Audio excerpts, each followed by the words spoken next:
देख रहे हैं रफ्तार और मैं हूं आपके साथ निकिता पांडे।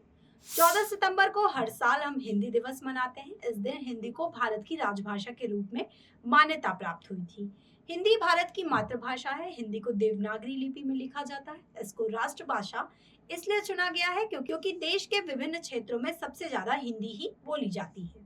हिंदी विश्व में चौथी सबसे अधिक बोले जाने वाली भाषा है। पहले स्थान पर अंग्रेजी, दूसरे स्थान पर मैडारिन और तीसरे स्थान पर स्पेनिश भाषा का स्थान आता है। हिंदी भाषा की उत्पत्ति संस्कृत भाषा से हुई है। भारत में हिंदी भाषा लोगों से जोड़ने वाली भाषा है। संविधान हिंदी और अंग्रेजी दोनों को केंद्र सरकार की आधिकारिक भाषाओं के रूप में मान्यता देता है। आइए अब आपको थोड़ा हिंदी भाषा का इतिहास भी बता देते हैं।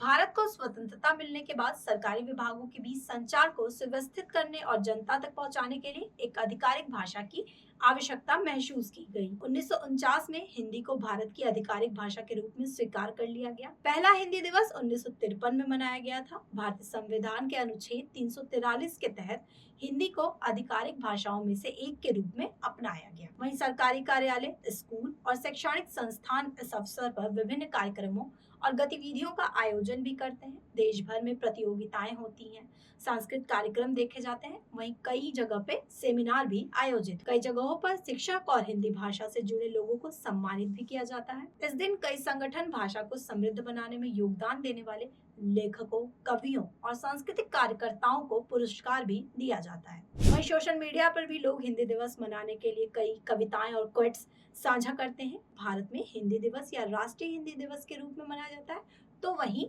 10 जनवरी को विश्व हिंदी दिवस के रूप में मनाया जाता है। दुनिया भर में हिंदी भाषा के उपयोग को बढ़ावा देने के उद्देश्य से हर साल हम 10 जनवरी को विश्व हिंदी दिवस भी मनाते हैं। आज के डिजिटल युग की बात करें तो हिंदी का विकास दिन प्रतिदिन बढ़ता जा रहा है। सोशल मीडिया प्लेटफॉर्म और क्षेत्रीय भाषा सामग्री के उदय के साथ हिंदी ने ऑनलाइन स्पेस और डिजिटल मीडिया में अपनी जगह बना ली है। फिल्म उद्योग, बॉलीवुड ने भी हिंदी को विश्व स्तर पर लोकप्रिय बनाने में महत्वपूर्ण भूमिका निभाई है। हिंदी का डिजिटलाइजेशन भी किया गया है। आज वह हर प्लेटफॉर्म पर मिल जाती है, जबकि अंग्रेजी को अक्सर भारत में व्यवसाय और शिक्षा की भाषा माना जाता है।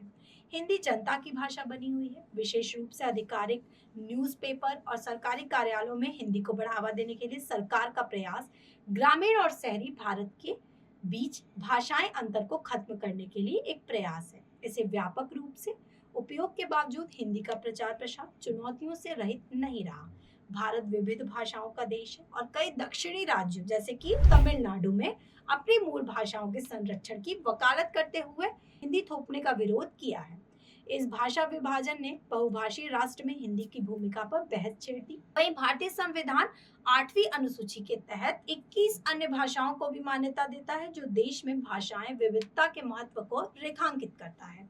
इसलिए हिंदी दिवस किसी एक भाषा को थोपने के बारे में नहीं, बल्कि भारत की भाषाएं विरासत को जश्न मनाने के बारे में है, जहां हर भाषा का सम्मान और महत्व किया जाता है। हिंदी दिवस भारत की सांस्कृतिक पहचान और भाषाएं विविधता का उत्सव है। जैसा कि हम हिंदी दिवस 2024 मना रहे हैं, भारत की बहुभाषी समृद्ध को अपनाते हुए विभिन्न पृष्ठभूमि के लोगों को एकजुट करने में हिंदी की भूमिका को पहचानना आवश्यक है। यह हिंदी की सुंदरता और साहित्य, देश के सामाजिक सांस्कृतिक परिदृश्य में उसके योगदान की सराहना करने का दिन है। आप सभी को हिंदी दिवस की हार्दिक शुभकामनाएं।